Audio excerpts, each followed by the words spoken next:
Hello everyone. आरती गुरुकुल में आपका स्वागत है। आज फिर मैं आपके लिए लेकर आ गई हूँ उपन्यास मानस का हंस, जो अमृतलाल नागर के द्वारा लिखा हुआ उपन्यास है और ये तुलसीदास के जीवन चरित्र पर आधारित उपन्यास है। और ये उपन्यास बहुत ही इम्पोर्टेंट है क्योंकि एग्ज़ाम में इससे बहुत सारे प्रश्न पूछे जाते हैं, इसकी भूमिका से, इसके पात्र से और इसके कथानक से भी बहुत सारे प्रश्न पूछे जाते हैं। तो आपके लिए ये उपन्यास बहुत ही इम्पोर्टेंट होने वाला है। और अगर आप एग्ज़ाम में चाहते हैं कि आपके सभी डाउट क्लियर हो जाए तो इस वीडियो में लास्ट तक बने रहिएगा, क्योंकि उसमें लास्ट में मैं आपको इस उपन्यास का जो कई चीज़ें हैं, जिससे जो ज़रूरी चीज़ें हैं वो सब चीज़ें मैं आपको बतलाऊंगी। तो आप वीडियो के अंत तक बने रहिएगा। और अभी तक आपने मेरे चैनल को सब्सक्राइब नहीं किया है तो सब्सक्राइब कर लीजिए, और अगर आपने सब्सक्राइब कर लिया है तो इसे लाइक कमेंट ज़रूर कर दीजिएगा, और साथ ही उन लोगों को शेयर भी कर दीजिएगा जो कोई भी इस उपन्यास को पढ़ना चाहता है। अगर किसी भी यूजीसी नेट जेआरएफ के अलावा भी किसी एग्ज़ाम में, किसी परीक्षा में ये उपन्यास लगा हुआ है तो उनके लिए भी ये क्लास बहुत ही इम्पोर्टेंट होने वाली है।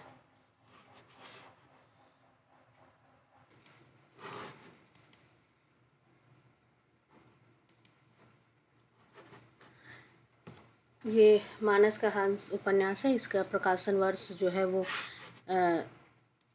1972 है। प्रकाशन वर्ष 1972 है। लेखक का नाम पता ही है, अमृतलाल नागर। और ये तुलसीदास के जीवन पर आधारित उपन्यास है, यानी कि ये एक जीवनी परक उपन्यास है। ठीक है।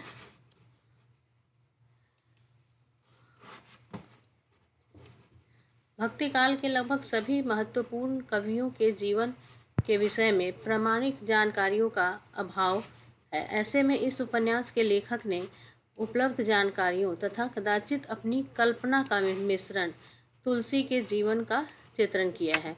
सन 1972 ईस्वी में प्रकाशित उपन्यास में लेखक ने राम बोला से तुलसी तक की यात्रा को जिया है और इस तरह से प्रस्तुत किया है कि उससे तत्कालीन समाज एवं संस्कृति तथा उनके बीच एक महाकवि का जीवन, जो कि तमाम द्वंद्वों और अंतर्विरोधों के बीच उभरकर सामने आता है। उपन्यासकार ने तुलसी की महत्वपूर्ण रचना प्रक्रिया को भी इस उपन्यास के माध्यम से समझने का और हमें समझाने का प्रयास किया है। मतलब उन्होंने जो अमृतलाल नागर जी ने हैं, वो उन्होंने अपनी भूमिका में भी कहा है, इस उपन्यास की भूमिका भी मैं आपको पूरा लाइन बाय लाइन पढ़ा दूंगी। उस उपन्यास की भूमिका में उन्होंने कहा है कि यह उनकी कल्पना और अब तक के बहुत सारे जो भी उपन्यास लिखे गए हैं या जो भी तुलसीदास से संबंधित जो जानकारियां हैं, उनके आधार पर ही इन्होंने ये उपन्यास लिखने का बीड़ा उठाया है। और इससे जो है उसमें ये भी बताया गया है कि तुलसीदास ने जो भी पुस्तकें लिखी हैं उसकी रचना की क्या प्रक्रिया रही है, उसमें कौन कौन सी बाधाएं आई है या किस तरह से उन्होंने इसे लिखा है, उसके बारे में भी इस उपन्यास में काफ़ी विस्तार में दिया गया है।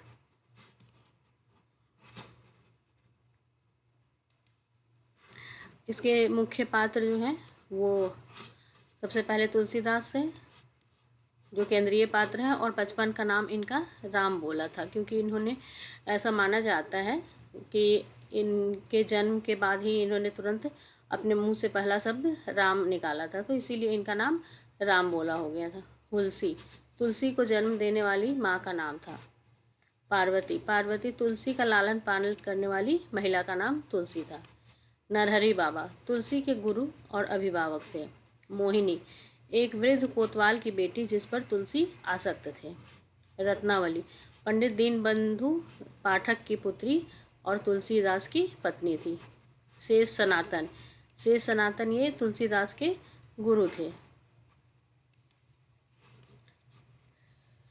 टोडर जयराम शाह, गंगाराम, कैलाश और मेघा भगत ये सब तुलसी के मित्र और भक्त थे। गंगेश्वर ये तुलसीदास के साले थे, यानी कि रत्नावली के भाई थे। तारापति तुलसीदास के पुत्र का नाम था। रामकली ये तुलसीदास की सेविका थी। राम द्विवेदी और संत बेनी माधव ये तुलसीदास के शिष्य थे। वैदेही वल्लभ, रवि दत्त, बटेश्वर दत्त, ये तीनों तुलसीदास से ईर्ष्या करने वाले लोग थे। मैना कहारिन, ये बकरीदी कक्का, ये सब इम्पोर्टेंट पात्र हैं ये सभी।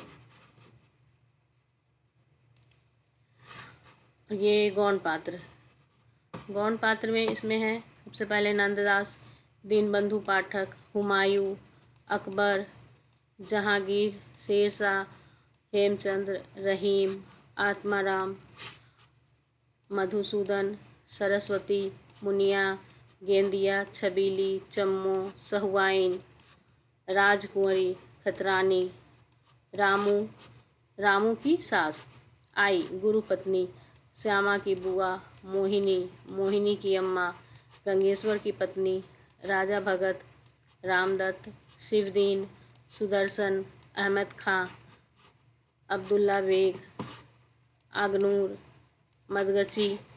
मदगची बेग, रघुमल, उस्मान खां, बटुक प्रसाद, पुत्तन पंडित, महंत जी, मंगलू, हृदय अहीर, करीम खां, रामलोचन, सरनदास, मामा जी, गणपति उपाध्याय इत्यादि, ये सब गौण पात्र थे। इसमें ये चूँकि मुग़ल काल के समय का इसमें वर्णन है, इसलिए हुमायूं और अकबर का भी जिक्र आता है वहाँ पे। जहांगीर, शेरशाह, ये सब जो ऐतिहासिक पात्र हैं इनका भी जिक्र आता है, क्योंकि ये सब तुलसीदास के समकालीन थे, तो इसलिए उनका भी जिक्र आता है। ये है भूमिका जो आमुख के नाम से है, तो इसको हम पूरा पढ़ेंगे और जो भी इम्पोर्टेंट पात्र मतलब इसमें लाइन है उसको आप ज़रूर से याद रखिएगा। गत वर्ष अपने चिरंजीवी भतीजों के यज्ञोपवीत संस्कार के अवसर पर बम्बई गया था।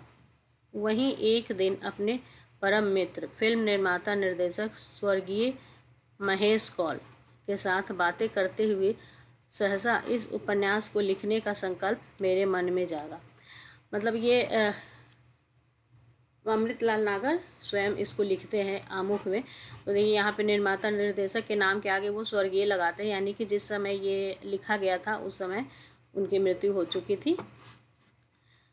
महेश जी बड़े मानस प्रेमी और तुलसी भक्त थे। वर्षों पहले एक बार उन्होंने उत्कृष्ट फिल्म सिनेरियो के रूप में रामचरितमानस का बखान करके मुझे चमत्कृत कर दिया था। इसीलिए मैंने उनसे मानस चतुर्दशी के अवसर पर तुलसीदास जी के जीवन वृत्त पर आधारित फिल्म बनाने का आग्रह किया। महेश जी चौंक कर मुझे देखने लगे। कहा, पंडित जी, क्या तुम चाहते हो कि मैं भी चमत्कारबाजी की चूहा दौर में शामिल हो जाऊं? गोसाई जी की प्रमाणिक जीवन कथा कहाँ है? ये सच है कि गोसाई जी की सही जीवन कथा नहीं मिलती। यूँ कहने को तो रघुवर दास, बेनी माधव, कृष्णदत्त मिश्र, अविनाश राय और संत तुलसी साहब के लिए गोसाई जी के 5 जीवन चरित्र हैं। यानी कौन कौन से जीवन चरित्र हैं? रघुवर दास, बेनी माधव दास, कृष्णदत्त मिश्र, अविनाश राय और संत तुलसी साहब के लिखे गए गोसाई जी के 5 जीवन चरित्र हैं, किंतु विद्वानों के मतानुसार वे प्रामाणिक नहीं माने जा सकते। रघुवर दास अपने आप को गोस्वामी जी का शिष्य बतलाते हैं, लेकिन उनके द्वारा प्रणीत तुलसी चरित्र, इनके इसका लिखा हुआ ये रघुवर दास का लिखा हुआ है तुलसी चरित्र। तुलसी चरित्र की बातें स्वयं गोस्वामी जी की आत्मकथा परक कविताओं से मेल नहीं खाती। संत बेनी माधव दास द्वारा लिखित मूल गोसाई, ये मूल गोसाई किताब किसके द्वारा लिखी हुई है? संत बेनी माधव दास। मूल गोसाई जी के जन्म, यज्ञोपवीत, विवाह, मानस समाप्ति आदि से संबंधित जो तिथि, वार और संवत दिए गए हैं, वे भी डॉक्टर माता प्रसाद गुप्त और डॉक्टर रामदत्त भारद्वाज की जांच कसौटी पर खरे नहीं उतरते। इसी प्रकार गोस्वामी जी के अन्य जीवन चरित्र भी सच से कहीं अधिक झूठ से जरे हुए हैं, परंतु यह मानते हुए भी कवितावली, हनुमान बाहुक और विनय पत्रिका आदि रचनाओं में तुलसी के संघर्ष भरे जीवन की ऐसी झलक मिलती है कि जिसे नज़रअंदाज नहीं किया जा सकता। किंवदंतियों में जहाँ अंधश्रद्धा भरा झूठ मिलता है, वहाँ ही ऐसी हकीकतें भी नज़र आती हैं जिससे गोसाई जी की आत्मपरक कविताओं का तालमेल बैठ जाता है।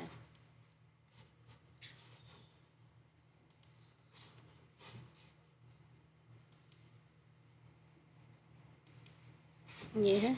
इसके अलावा मेरे मन में तुलसीदास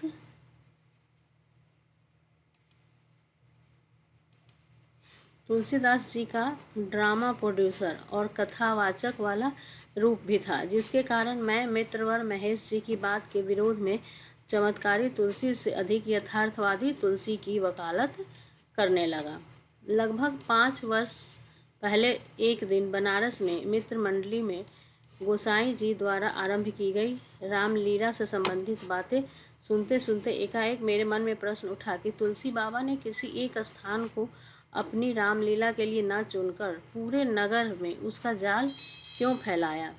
कहीं लंका, कहीं राजगद्दी, कहीं नागकटैया, अलग अलग मोहल्लों में अलग अलग लीलाएं कराने के पीछे उनका क्या उद्देश्य रहा होगा।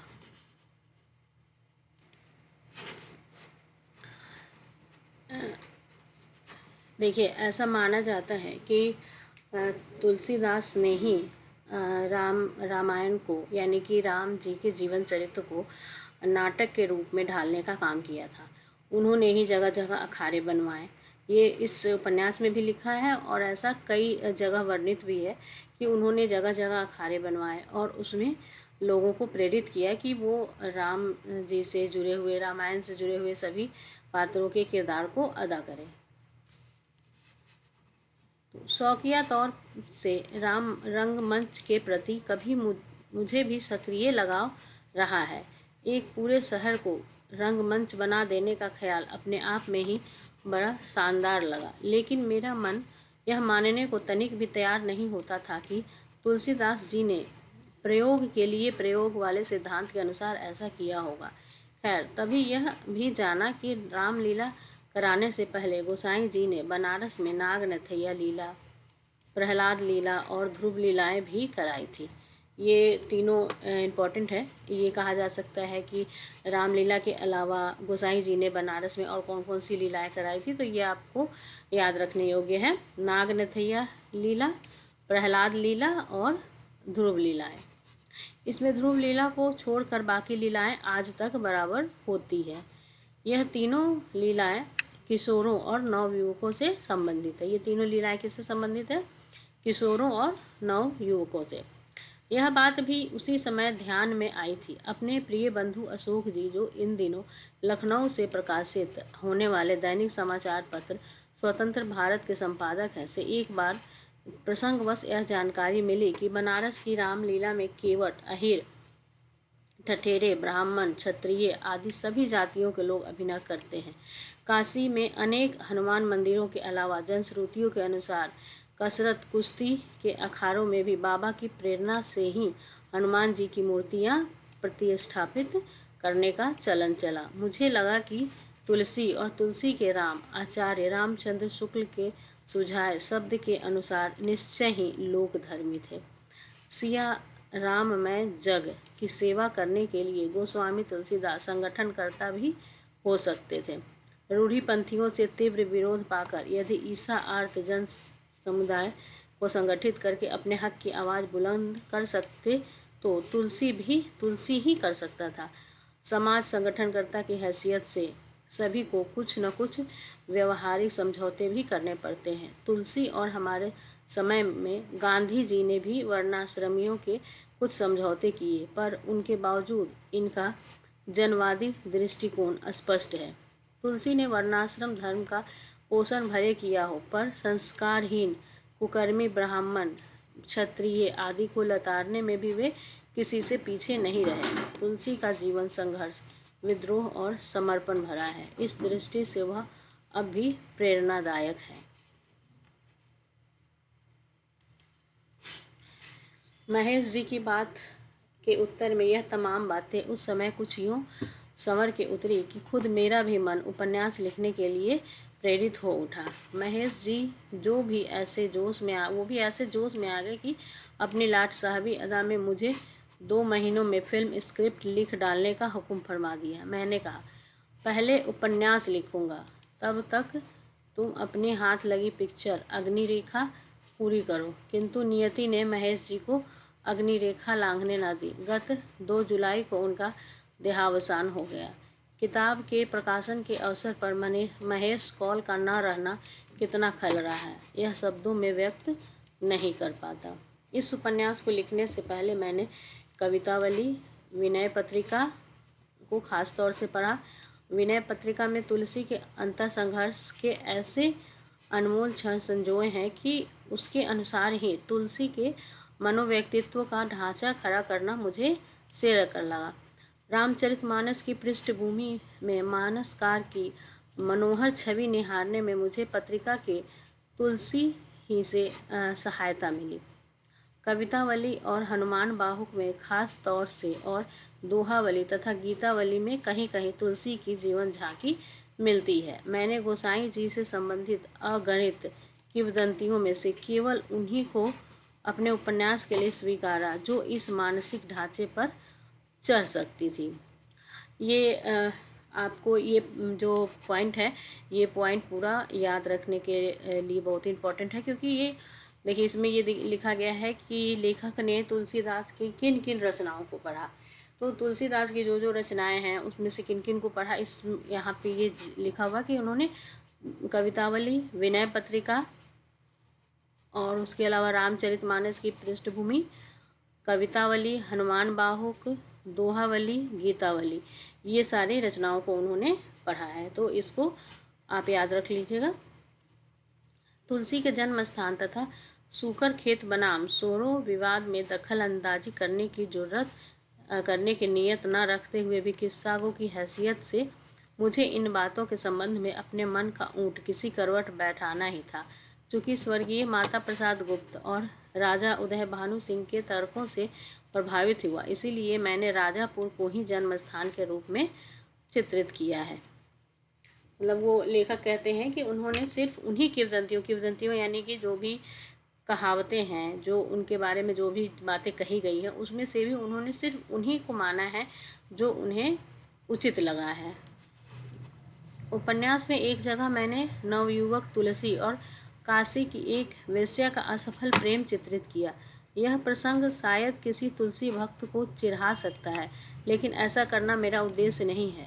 तन तफरत तुम मिलन बिन आदि दो दोहे पढ़े, जिसके बारे में यह लिखा था कि यह दोहे तुलसीदास जी ने अपनी पत्नी के लिए लिखे थे। जनश्रुतियों के अनुसार गोसाई बाबा अपनी बीवी से ऐसे चिपके हुए थे कि उन्हें मैके तक नहीं जाने देते थे। फिर बाबा उन्हें यह दोहे वाली चिट्ठी भला क्यों भेजने लगे। खैर, यूँ मान ले कि जवानी की उमंग में तुलसी ने अपने बैठक में यह दोहे रचकर किसी दास या दासी की मार्फत किसी बात पर कई दिनों से रूठी हुई पत्नी को मनाने के लिए या खुशामद में लिखकर अंतःपुर में भिजवाए थे। पर एक दोहे में प्रयुक्त तरुणी शब्द मेरी इस कल्पना के भी आरे आया। पत्नी के लिए लिखते तो शायद भामिनी शब्द का प्रयोग करते। तरुणी शब्द थोड़े अपरिचय का बोध कराता है। वैसे भी पंडित तुलसीदास ने बकौल बंधुवर डॉक्टर रामविलास शर्मा कालिदास को खूब घोटा होगा। वे कभी रसिया भी रहे होंगे।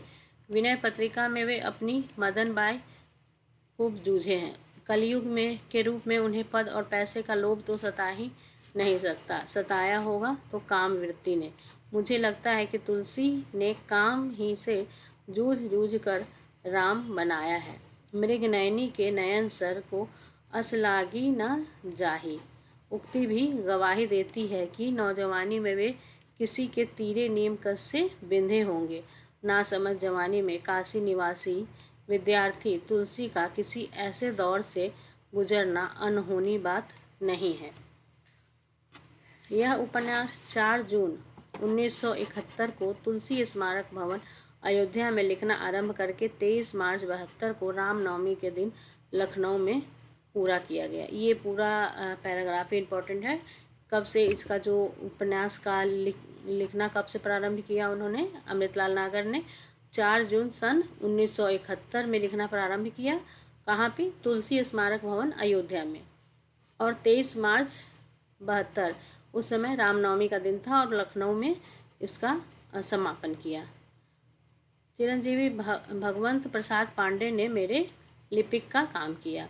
इस उपन्यास को लिखते समय मुझे अपने 2 परम बंधुओं रामविलास शर्मा और नरेंद्र शर्मा बड़े ही प्रेरणादायक पत्र अक्सर मिलते रहे। उत्तर प्रदेश राजस्व परिषद के अध्यक्ष श्रीयुत जनार्दन दत्त शुक्ला ने अयोध्या के तुलसी स्मारक में मेरे रहने की आरामदेह व्यवस्था कराई।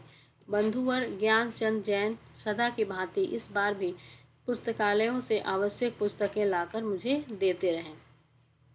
इन बंधुओं के प्रति अपनी हार्दिक कृतज्ञता प्रकट करता हूँ। जिन जिन लोगों ने उनकी मदद की तो उसके बारे में वो लिख रहे हैं कि वहाँ राजस्व परिषद के अध्यक्ष श्रीयुत जनार्दन दत्त शुक्ल ने उन्हें वहाँ रहने तुलसी स्मारक में रहने की उनकी व्यवस्था की, और साथ ही उनके कुछ मित्र जो थे जैसे कि ज्ञानचंद जैन वो पुस्तकालय से आवश्यक पुस्तकें लाकर उनको देते रहे ताकि वो लेखन में अच्छे से अपना जो भी अपनी तुलसीदास के बारे में जो भी जानकारियाँ हैं उसे वो अच्छे से लिख सकें। डॉक्टर मोती चंद लिखित काशी का इतिहास तथा राहुल सांकृत्यायन लिखित अकबर पुस्तकों ने ऐतिहासिक पृष्ठभूमि संजोने में तथा डॉक्टर माता प्रसाद गुप्त की तुलसीदास और डॉक्टर उदय भानु सिंह कृत तुलसी काव्य मीमांसा ने कथानक का ढांचा बनाने में बड़ी सहायता दी। मित्रों ने परिमल संस्था में इस उपन्यास के कतिपय अंश सुनाने के लिए मुझे साग्रह बुलाया और सुनकर कुछ उपयोगी सुझाव दिए। मैं इन सब के प्रति कृतज्ञ हूँ। यहाँ देखिए उन्होंने किस किस पुस्तक का जिक्र किया है, जो जिसके सहायता से उन्होंने ये किताब लिखी है, उपन्यास लिखा है। तो उसमें जो सबसे मुख्य है वो डॉक्टर मोतीचंद का काशी का इतिहास, राहुल सांकृत्यायन का लिखा हुआ अकबर और स्वर्गीय डॉक्टर माता प्रसाद गुप्त की तुलसीदास, साथ ही डॉक्टर उदय भानु सिंह कृत तुलसी काव्य मीमांसा। इसमें से उन्होंने जो है इसके प्रति उन्होंने वो कृतज्ञता प्रकट की है कि उन्होंने इन्हीं किताबों की सहायता ली अपने उपन्यास लेखन में। अंत में मित्रवर स्वर्गीय रुद्र काशिके का सादर प्रेम स्मरण करता हूँ। वे बेचारे राम बोले अधूरा छोड़कर चले गए। किसकी रचना थी? राम बोला बोले स्वर्गीय रुद्र काशिके। उन्होंने ये राम बोला बोले किताब अधूरा छोड़कर चले गए, यानी उनकी मृत्यु हो गई। रुद्र जी काशी के चलते फिरते विश्वकोश थे। स्वर्गीय डॉक्टर रांगेय राघव भी रत्ना की बात लिखकर तुलसी के प्रति अपनी निष्ठा व्यक्त कर गए। मानस चतुर्थी मनाने का सुझाव सबसे पहले धर्मयुग में देने वाले डॉक्टर शिव प्रसाद सिंह और समारोह के आयोजक काशी नागरी प्रचारणी सभा के प्रधानमंत्री श्री सुधाकर पांडे तथा वे परिचित अपरिचित लोग जो गोस्वामी जी के सबल व्यक्तित्व को अंधश्रद्धा के दलदल से उबार कर सही और स्वस्थ रीति से जनमानस में प्रतिष्ठित कराने के लिए प्रयत्नशील है। चाहे आयु में मुझसे बड़े हो या छोटे, वो मेरी श्रद्धा के पात्र हैं। ये भूमिका अमृतलाल नागर के द्वारा लिखा गया है और भूमिका लिखने का टाइम भी दिया गया है 29 अगस्त 1972 में उन्होंने लिखा था यह भूमिका। चलिए अब आगे पढ़ते हैं। ये सारांश है मानस का हंस उपन्यास का, जो सारांश है वो है मानस का हंस उपन्यास की कथा कुल 31 अंकों में विभाजित है। ये प्रश्न भी इम्पोर्टेंट हो जाता है, कितने अंकों में विभाजित है?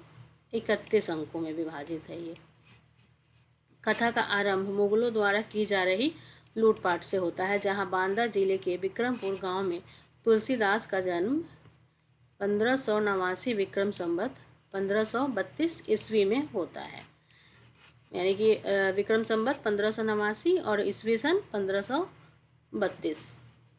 तुलसीदास के जन्म से ही 32 दांत थे और जन्म लेते ही मुख से राम राम बोलने लगे थे, इसीलिए इनका नाम राम बोला रखा गया था। इनके पिता आत्माराम दुबे थे, जो एक प्रसिद्ध ज्योतिषियों में से एक थे। पिता का नाम क्या था? आत्माराम दुबे। इनकी माता का नाम तुलसी था, जो इनको जन्म देते ही इस संसार को छोड़ गई, जिस कारण इनके पिता ने अशुभ मानकर इनको इनकी दासी मुनिया की सास को दे दिया था। रामबोला उन्हें पार्वती अम्मा कहते थे। किसको पार्वती अम्मा कहते थे? मुनिया की सास को पार्वती अम्मा कहते थे। कुछ दिनों बाद पार्वती अम्मा का भी स्वर्गवास हो गया। फिर यह भटकते भटकते सूकर क्षेत्र गोंडा पहुंच गए। जो आज का गोंडा है वो सूकर क्षेत्र वहाँ पहुँच गए। वहाँ इन्हें साधु नरहरि दास मिले। उन्होंने इनका संस्कार करवाया और ज्यों ही इन्होंने श्री राम की मूर्ति के आगे प्रणाम करने के लिए सिर झुकाया, त्यों ही एक तुलसी का पत्ता इनके सर पर आ गिरा। तभी नरहरि दास ने इनका नाम तुलसीदास रख दिया।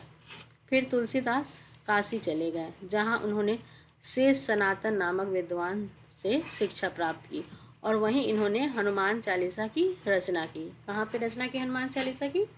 काशी में। शेष सनातन इनके गुरु थे, उन्हीं के साथ ही उन्हीं के पास ये अध्ययन करने गए, तो वहीं पर इन्होंने हनुमान चालीसा की रचना की। कुछ ही दिनों में तुलसीदास प्रसिद्ध कथावाचक हो गए। वो राम कथा बाँचने लगे, तो उन्हें उनकी प्रसिद्धि उसी से हुई, राम कथा सुनाने से ही उनकी प्रसिद्धि हुई। वो वाल्मीकि रामायण का प्रवचन करते थे, उन्हें सुनाते थे। तुलसीदास वापस अपने गांव विक्रमपुर जाकर कथा करने लगे। एक बार तुलसीदास की लोकप्रियता को जानकर पंडित दीनबंधु पाठक नामक विद्वान ने तुलसीदास को अपने गांव में कथा कहने के लिए बुलाया। तुलसीदास उन्हीं के घर पर रुके थे। वहां इन्हें इनकी पुत्री रत्नावली से प्रेम हो जाता है। बाद में उन्हीं से इनका विवाह भी होता है। तुलसीदास विवाह के बाद पुनः बनारस आ जाते हैं। एक दिन बारिश में भीगकर तुलसी सांप के सहारे पत्नी से मिलने ससुराल की छत पर पहुंच जाते हैं। वहां पत्नी के दुत्कारने पर इनके मन में वैराग्य आ जाता है और यह सब कुछ छोड़कर चित्रकूट चले जाते हैं। वहां इन्हें पता चलता है कि इनका पुत्र, जिसका नाम तारापति था, उसकी मृत्यु हो गई। फिर भी ये लौटकर वापस नहीं आते हैं। पुत्र का नाम क्या था? तारापति। उनकी मृत्यु हो जाती, फिर भी वह वापस नहीं आते हैं। सीता माँ की प्रेरणा से तुलसीदास अयोध्या जाते हैं, जहाँ वो रामचरितमानस की रचना करना शुरू कर देते हैं। लेकिन वहाँ भी इनकी लोकप्रियता के द्वेष के कारण इन्हें पुनः बनारस आना पड़ता है, जहाँ इनके मित्र गंगाराम और टोडरमल इनके रहने की स्थायी व्यवस्था कर देते हैं। काशी में अनेक विरोधों के बावजूद उन्होंने 2 वर्ष 7 महीना और 26 दिन में रामचरितमानस पूरा किया। ये समय याद जरूर रखिएगा, इम्पोर्टेंट है ये। 2 वर्ष 7 महीना और 26 दिन। रामचरितमानस को पूरा करने में कितना समय लगा था? 2 वर्ष 7 महीना और 26 दिन।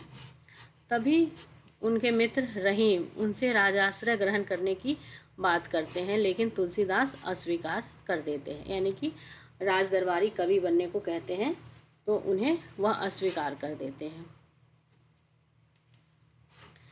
तभी काशी में भयानक महामारी फैलती है। उस समय वहाँ प्लेग बीमारी फैला था। वही भयानक महामारी फैलती है, जिससे तुलसीदास लोगों को बचाने का प्रयास करते हैं। इसी समय वो कवितावली की रचना करते हैं, जिसमें कली काल का वर्णन करते हैं। अपने बाहु रोग की पीड़ा को दूर करने के लिए वो हनुमान बाहुक की रचना करते हैं और अंत में गंभीर रूप से बीमार हो जाते हैं। उनके बाह में मतलब जो उनको भी प्लेग रोग हो गया था, क्योंकि वो प्लेग से पीड़ित लोगों को बचाने का काम करते थे, उनकी सेवा शुश्रूषा करते थे, जिसके कारण उन्हें भी इन्फेक्शन हो गया था और उनको भी ये बीमारी लग गई थी। उनके बाह में बहुत सारे गांठें बन गई थी उनको। तो उस पीड़ा को समाप्त करने के लिए अपने आराध्य देव से यानी कि हनुमान जी से प्रार्थना कर रहे थे और उसी प्रार्थना में उन्होंने हनुमान बाहुक की रचना की थी।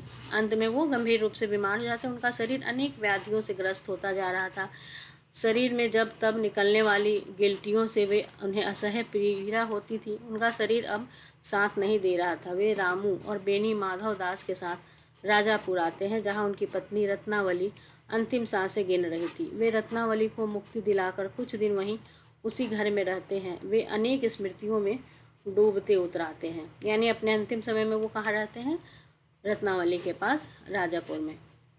कुछ समय बाद वे चित्रकूट से होते हुए काशी आ जाते हैं, जहाँ उन्हें रखने के दोष में टोडर जी पर तुलसी विरोधियों का हमला होता है, जिससे टोडर जी मारे जाते हैं। तुलसी इस प्रकरण से बेहद उदास हो जाते हैं।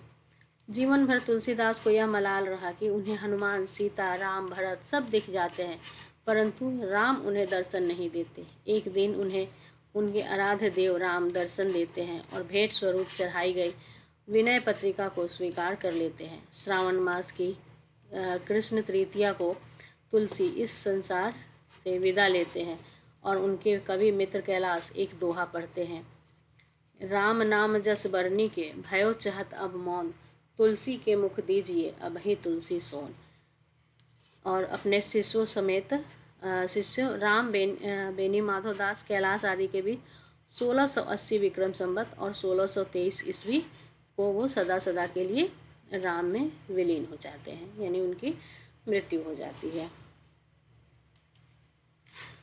अब ये कुछ प्रमुख उदाहरण हैं जो कि एग्जाम में पूछे जाते हैं कि यह पंक्ति किस उपन्यास की है या किसने किससे कही है, तो ये सब बहुत ही इम्पोर्टेंट होते हैं। तो उसी में से कुछ मुख्य उपन्यास के कुछ मुख्य जो भी चीज़ें हैं, जो पंक्तियां हैं, उसको मैं यहाँ रख रही हूँ, आप ध्यान से पढ़िएगा। बादल ऐसे गरज रहे थे मानो सर्वामिनी काम सुधा किसी संत के अंतर आलोक को निगल कर दम भरी डकारे ले रही हूँ। बौछारें पछतावे के तारों से सनसना रही हैं। बीच बीच में बिजली भी वैसे ही चमक उठती है जैसे कामी के मन में क्षण भर के लिए भक्ति चमक उठती है। ये उपन्यास का सबसे पहला ही पैराग्राफ है, इसी से उपन्यास का प्रारंभ होता है। प्रथम संत महाकवि गोस्वामी तुलसीदास 59 वर्षों के बाद अपने घर की देहरी पर चढ़ रहे थे। कितने वर्ष बाद वो अपने घर जाते हैं? 59 वर्षों के बाद। जब रत्नावली को छोड़ करके वो निकलते हैं तो सीधे 59 वर्षों के बाद ही वो अपने घर की देहरी पर जाते हैं। उनका सौम्य शांत तेजस्वी मुख इस समय अपने औसत से कुछ अधिक गंभीर था। उनके पीछे भीड़ भी भीतर आने लगी। चेहरे पर भीनी मुस्कान के साथ उनका कमंडलू वाला हाथ ऊपर उठा। अंगूठे और तर्जनी के घेरे में कमंडलू अटका था और शेष 3 उंगलियां ठहरने का आदेश देते हुए खड़ी थी। राम द्विवेदी ने बड़े ही सुरीले और मधुर ढंग से गाना आरंभ किया। ऐसो को उदार जग माही, बिन सेवा जो द्रवे, दीन पै राम सरिस को नाही। ये सब जो भी पंक्तियां हैं जो मैंने ब्लू कलर से ही किया है, और ये जो भी दोहा है या जो भी चीज़ मतलब चौपाई है, ये सब चीज़ें जो इस उपन्यास में आई हुई है, तो उनको आप लोग ज़रूर से याद कर लीजिएगा, ताकि जब ये पूछा जाए कि ये पंक्ति दे करके आपको पूछा जा सकता है कि ये किस उपन्यास से ली गई है, तो वहाँ पे आपको कन्फ्यूज़न हो सकता है। इसीलिए इसको एक बार ध्यान से ज़रूर देख लीजिएगा। इन सभी को ना हो तो अपने नोट्स में लिख लीजिएगा। एक जगह पर ये लिखा हुआ रहेगा कि मानस का हंस उपन्यास के इम्पोर्टेंट दोहा चौपाई ये सब चीज़ें जो लिखी हुई रहेंगी तो आपको परेशानी नहीं होगी। राम शब्द का रा मात्र सुनते ही उनका मुखमंडल खिल उठा। धीरे धीरे ताली बजाते हुए उन्होंने आंखें मूंद ली। ध्यान पट को श्यामता मन की तेजी से सिमटकर बीच में आने लगी। ध्यान पट अरुण पीत हो गया, जैसे किसी रंगमंच की काली जवनिका उठा दी गई हो। जवनिका का अर्थ होता है पर्दा। तो ये उनका ध्यान पट क्या हो गया? अरुण पीत। अरुण पीत यानी सूर्योदय के समान हो गया। सूर्योदय के समय जो पीला रंग होता है तो वैसा हो गया, और ऐसा लग रहा था मानो किसी रंगमंच की काली जवनिका उठा दी गई हो, यानी कि काला पर्दा हटा दिया गया हो और सामने क्या था? सूर्योदय के समान रंग था। हाँ, जब पाला है तो जो चाहे समझो, बाकी ब्राह्मण पंडित का पूत है। इसके जन्मते ही इनकी महतारी मर गई। बाप बड़े ज्योतिषी रहे तो पतरा विचार के बोले कि इसे घर से निकालो, यहाँ रहेगा तो सबका जीव लेगा। हमारी पतोहू उनके यहाँ टहल करती रही तो वह हमें दे गई। हम कहा कि हमें मरे जिए की चिंता नहीं, अभागे हैं वैसे ही पाल देंगे। बुढ़ापा काटने का एक बहाना मिल गया। ये पार्वती कहती है अपनी कुलवधू से, क्योंकि आमतौर पर तुलसीदास को नीची जाति का समझा जाता, क्योंकि उसको जो पार्वती ने पाला पोसा था जो खुद नीची जाति की थी, लेकिन वो अपनी कुलवधू से कहती है कि ये ब्राह्मण घर का है, भले ही मैंने पाला है लेकिन ये ब्राह्मण पंडित का पुत्र है और ये अभुक्त मूल नक्षत्र में पैदा हुए थे।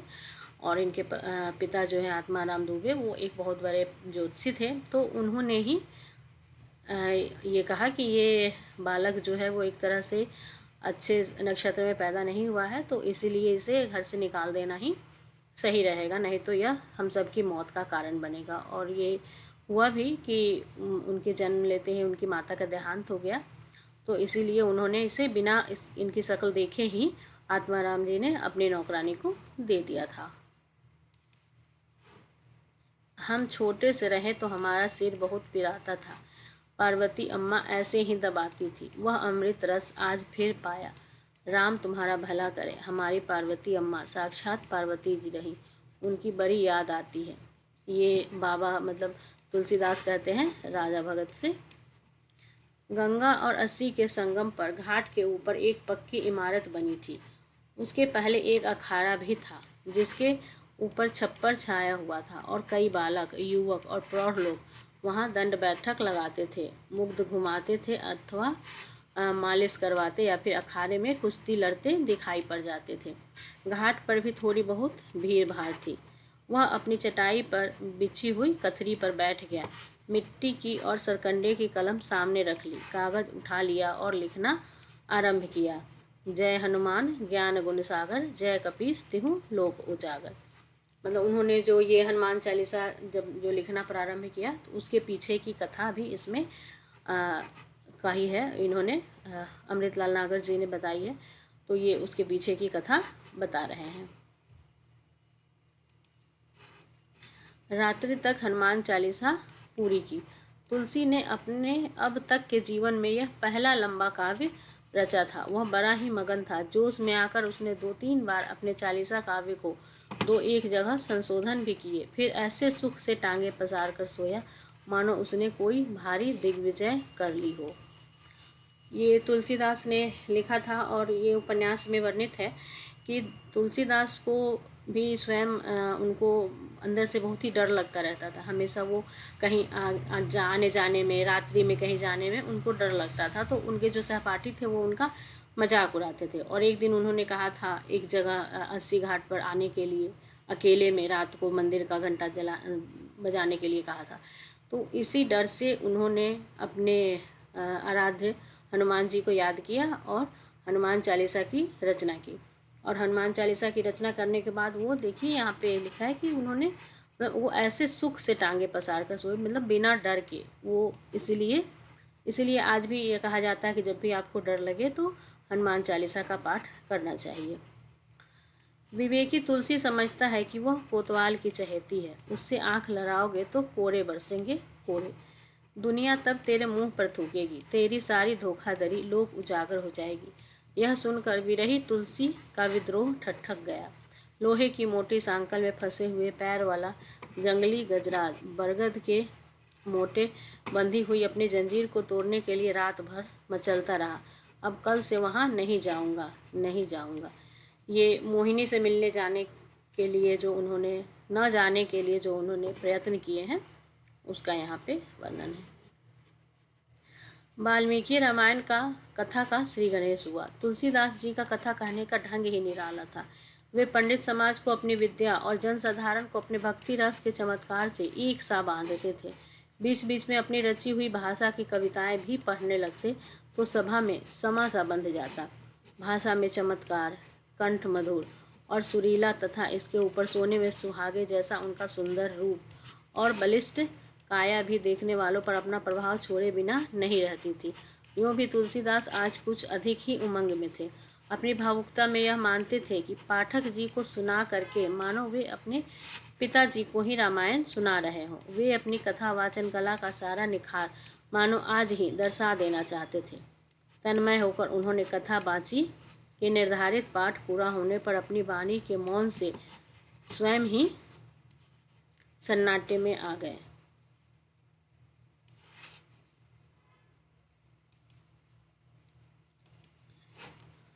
मेरा अहंकार ही मुझे निर्बुद्ध बनाता था। बचपन में मैंने बप्पा के क्रोध, प्यार और रीझ भरे क्षणों में अनेक अवसरों पर सुना कि यदि मैं लड़का होती तो इस घर की गद्दी कभी सूनी नहीं होती। उनकी इस बात ने मेरे मन में लड़कों के लिए, विशेष रूप से उस लड़के के लिए जो मेरा पति बनकर इस घर में मुझे निकाल कर ले जाएगा, एक अनोखी चिढ़ भर दी। तुम्हें पाकर मैं रीझी अवश्य, पर जब किसी प्रसंगवश वह चुभन चुभ जाती तो मैं सहसा निर्बुद्ध हो उठती थी। यह रत्नावली का कथन था। बाबा तुलसीदास से रत्नावली कहते हैं। बाबा की चमत्कारिक निरोगता और उससे भी अधिक उनकी कृपा से उनके प्रबल शत्रु रविदत्त तांत्रिक का मृत्यु के मुख में जाकर भी सकुशल बाहर आने की बात दूसरे ही दिन काशी के बच्चे बच्चे की जवान पर चमत्कारिक अतिशयोक्ति के नगीनों से जरकर फैल चुकी थी। बाबा के दर्शनों के लिए भवनों का भक्तों का तांता लग गया। यहाँ पे भक्त होगा। कल्पना का दृश्य ओझल हो जाता है। वृक्ष की परिक्रमा कर फिर वट वृक्ष को देखने लगे। लटकती हुई बरगद की जटाओं ने उसकी कल्पना को स्फुरित कर दिया। वट वृक्ष उन्हें जटाजूटधारी शिव जी के रूप में दिखाई दिया।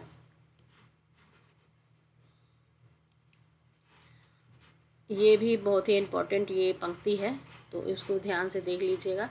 हो सकता है इसमें से कोई 2 पंक्ति देकर ही एग्जाम में पूछ ले कि यह किस उपन्यास की पंक्ति है।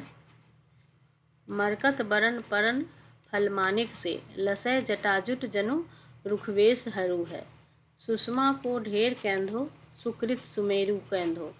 संपदा सकल मुद मंगल को घरु है। देत अभिमत जो समेर प्रीति से ये प्रतीति मानी तुलसी विचारी काको थरु है।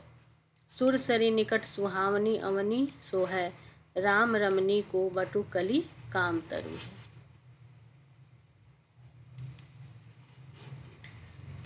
काव्य तेजी से गतिमान था। अयोध्या में रिद्धि सिद्धि भरे सुखद दिन बीतने लगे। राजा दशरथ के दरबार की रौनक चौगुनी हो गई। ये तुलसीदास जो है वो कथा सुना रहे हैं, राम दरबार की कथा सुना रहे हैं कि अयोध्या में क्या क्या हुआ था। तो उस कथा का थोड़ा सा वर्णन यहाँ पे मैंने, ये इम्पोर्टेंट मुझे लगा तो ये मैंने यहाँ पे लिखा है कि अयोध्या में रिद्धि सिद्धि भरे सुखद दिन बीतने लगे। राजा दशरथ के दरबार की रौनक चौगुनी हो गई। भरत जी और शत्रुघ्न जी अपने मामा के साथ अपने ननिहाल कैकेय देश की सैर को चले गए। तभी एक दिन राजा दशरथ ने अपने कान के पास पके हुए केस को देखा। तुरंत ही उन्होंने राम को युवराज पद देने का निश्चय कर लिया। प्रजा में यह सुनकर आनंद छा गया। रनिवास में रामचंद्र की तीनों माताएं हर्ष और उत्साह में भर कंचन थाल भर भर मोती मानिक लुटाने लगी। गुरु वरिष्ठ ने तिलक की लगन सोधी। काव्य गंगा मंथर गति से बह रही थी। जयराम साहू और कैलाश दोनों ही तन्मय होकर तुलसीदास की बातें सुन रहे थे। उनके स्वर के उतार चढ़ाव, उनकी शांत गंभीर उत्तेजना के बहाव को देख रहे थे। बात समाप्त होने पर कैलाश तुलसी के पैर छूने के लिए आगे बढ़े।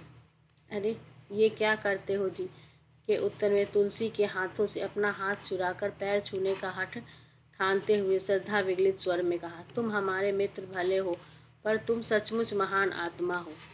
तुम्हारी कथनी और करनी में भेद नहीं है, यह सबसे बड़ी बात है। भगत जी बैठे बैठे तो जीव मात्र को अपने कलेजे का बूंद बूंद भाव अर्पित कर देंगे, पर कहो कि उठ कर जाएं तो नहीं। तुम्हारी बात कहते कहते उत्तेजनावश कैलाश जी के पैर छूने का स्वयं ही आग्रह विचार कर सीधे खड़े हो गए। मतलब जो उनके मित्र थे वो भी उनके प्रवचन सुन करके भाव विभोर हो जाते थे, और इतना ज़्यादा कि वो उनके चरण छूने के लिए भी आगे बढ़ जाते थे कि उनके चरण छू ले ताकि उन्हें राम जी के दर्शन हो जाए। उनकी बाहें छोड़कर तुलसी ने मुस्कुरा कर कहा, देखो कैलाश, मनुष्य अपने सामर्थ्य के अनुसार ही आगे बढ़ता है। फिर हर एक की प्रकृति में थोड़ा बहुत अंतर भी होता है। तुम कवि हो, बेलाग कहना तुम्हारी प्रकृति में है, किंतु तुम्हें यह भी देखना चाहिए कि आलोचना व्यक्ति अपने सामर्थ्य भर सत्य को अपने जीवन में निभा रहा है या नहीं। यदि निभा रहा है तो उसके सत्य को देखो, उसके सामर्थ्य को नहीं। और यदि सामर्थ्य की आलोचना करना ही चाहते हो तो रचनात्मक दृष्टि से देखो। खरी आलोचना करने में कबीरदास जी मेरे आदर्श हैं। जहाँ झूठ को देखा वहीं खींच के ऐसा झापड़ मारते थे कि थोथे अहंकार की चमड़ी उतर जाती थी। ये तुलसीदास कह रहे हैं कैलाश से कि उनकी क्या इसमें उनकी भावनाएं परिलक्षित हो रही है कि वो क्या सोचते हैं, उनके विचार क्या हैं। मैं महात्मा कबीरदास जी को उच्चतम आत्माओं में से एक मानता हूँ। उन्होंने पराई बुराइयों की तीव्र आलोचना करके अपने को संवारा, परंतु मैं अपनी और समाज की खरी आलोचना करके दोनों को एक निष्ठा से बांधकर उठाना चाहता हूँ। टूटी झोपड़ियों के बीच में अकेले महल की कोई शोभा नहीं होती। वह अपनी सारी भव्यता और कलात्मकता में क्रूर और गंवार लगता है। फिर भी सच्चे संतों की बात को हमें औसत स्तर पर लाकर नहीं सोचना चाहिए, क्योंकि न्याय की तुला पर सभी बराबर होते हैं।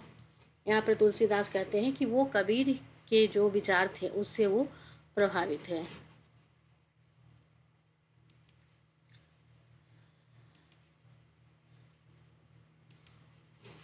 तुम्हें देश काल का भी ध्यान रखना होगा कैलाशनाथ। कबीरदास जी ने जिस समय निर्गुण निराकार की वंदना की, उस समय नगर नगर गांव गांव में हमारे मंदिर तोड़े जा रहे थे। लोक समाज की आस्था तोड़ी जा रही थी। कबीर ने राम रूपी आस्था को निर्गुण बखान कर लोक मानस को पोढ़ा बनाए रखा। क्या यह छोटी बात है? मैं कबीरदास जी का बड़ा आदर करता हूँ, लेकिन उनके चेलों के पीछे तो लठ लेकर डोलते हो, कैलाश ने मुस्कुराकर कहा। हाँ, आज के वातावरण में उनके गाल बजाऊ समर्थकों के पाखंड पर मैं अवश्य प्रहार करना चाहूँगा। लोग टूटे हुए समाज की पीड़ा को नहीं पहचानते। पेड़ से गिरे हुए, दम तोड़ते हुए प्राणी को यह क्रूर दो लाते हैं और मारते हैं। तब मेघा भगत पर यदि मैं वही आक्षेप करता हूँ तो तुम चिढ़ते क्यों हो? बुरा इसलिए लगता है कि तुम मेघा भाई का गलत मूल्यांकन करते हो। उनकी सामर्थ्य की सीमा कुछ छोटी भले ही हो, पर वे पूर्ण भावनिष्ठ हैं। खैर छोड़ो यह प्रसंग। बोलो लीला किस समय होगी? अरण्य कांड अत्यंत संघर्ष के क्षणों में लिखा गया। जो रामचरितमानस का जो अरण्य कांड है उसके बारे में कहा जा रहा है कि अरण्य कांड जो है वो बहुत ही संघर्ष के क्षणों में रचा गया। हनुमान फाटक और 80 पर विशेष रूप से, यानी 80 घाट पर विशेष रूप से ब्रह्म हत्यारों को भोजन कराने के बाद उन्हें अत्यधिक व्यस्त होना पड़ा। तुलसी आठों पहर सतर्क रहकर अपनी वीतरागता को सिद्ध करते रहे, और इसके लिए अरण्यवासी तापस श्री राम का ध्यान उन्हें बल देता था। बल ही नहीं, वे आनंद और एक अवर्णनीय तरावट सी पाते थे। उनके मानसरोवर में बिंब शब्दों को कम खिलने लगे थे और वे लिखे बिना नहीं रह पाते। कितने विघ्नों के झटके उन्हें लगते थे। लिखने का तार बार बार टूट रहा था। यहाँ भी तुलसी को अब तक अयोध्या से कुछ समय संपर्क गति झेलना पड़ा था। अहंता पर चोटें सी पड़ी। यह सचमुच राम कृपा ही थी कि अपने आध्यात्मिक जीवन के प्रथम संघर्ष काल में उन्हें महाकाव्य रचने की प्रेरणा मिली।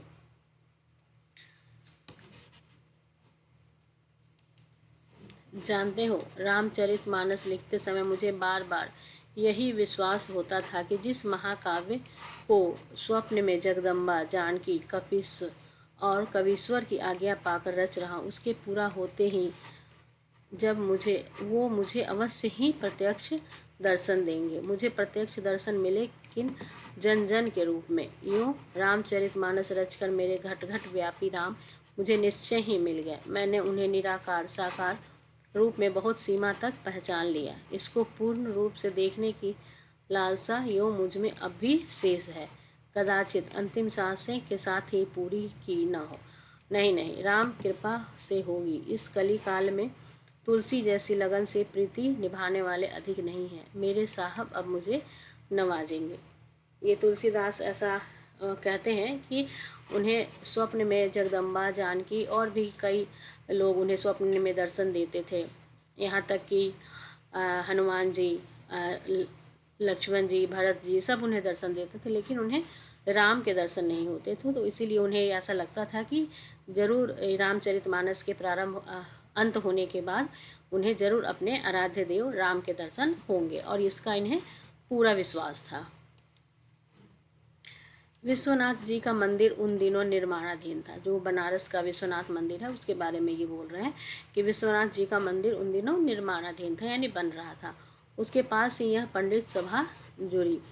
तुलसी ने रामायण वाचना आरंभ किया। ज्यों ज्यों कथा आगे बढ़ती जाती त्यों त्यों पंडित मंडली पर उनका प्रभाव भी बढ़ता जाता, और कथा के अंतिम दिन उन्होंने कहा, राम कथा गिरजा में बरनी, कली मल हरनी मनोमल हरनी, संसृति रोग सजीवन मूरी, राम कथा गावहीं स्तुति भूरी। ये दोहा है और ये इम्पोर्टेंट है, इसलिए इसको आप लोग जरूर याद कर लीजिएगा।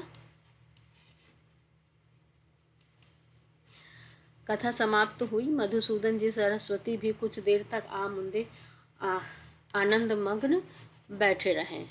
फिर धीरे धीरे उनकी आंखें खुली। वे प्रेम से ध्यानावस्थित तुलसीदास को देखने लगे। फिर अपने आसन से उठे, तुलसीदास के पास आए और बड़े स्नेह से उनके सिर पर हाथ फेरने लगे। तुलसीदास की आंखें खुली, सिर उठाकर देखा। उन्हें लगा कि गंगा, चंद्र, सर्पों और बाघांबर से विभूषित साक्षात शिव उनके सर पर हाथ फेर रहे हैं। जटा शंकरी गंगा की धारा उनके ग्रंथ पर पहुंच रही है। दूसरे दिन घर घर में तेज बुखार फैल गया। नगर के छोटे बड़े किसी भी वैद्य हकीम को दम मारने का अवकाश नहीं था। गिरिजादत्त वैद्य के बैठक और चबूतरे की भीड़ जमा थी। एक कह रहा था, ये तो भगवान का कोप है भैया। ये जब प्लेग बीमारी फैल गई थी तो लोगों के अंदर ये ऐसी भावना घर कर गई थी कि ये ईश्वर का प्रकोप है, और इसीलिए जो है वो वैद्य के घर पे भीड़ लगा हुआ था। तुलसी तीनों भाइयों की वंदना करते हैं, माँ के चरणों में नत होते हैं। सीता जी प्रसन्न होकर मुस्कुराती हैं। हनुमान का मन और भरत का रुख देखकर लक्ष्मण तुलसीदास के हाथ से विनय पत्रिका ले लेते हैं और राम जी के सम्मुख उसे सविनय बढ़ाकर कहते हैं, नाथ, इस कली काल में भी आपके एक अकिंचन सेवक ने अपने नाम के प्रति अपनी प्रीति और प्रतीति को निभाया है। गरीब निवाज अब इस पर कृपा करें।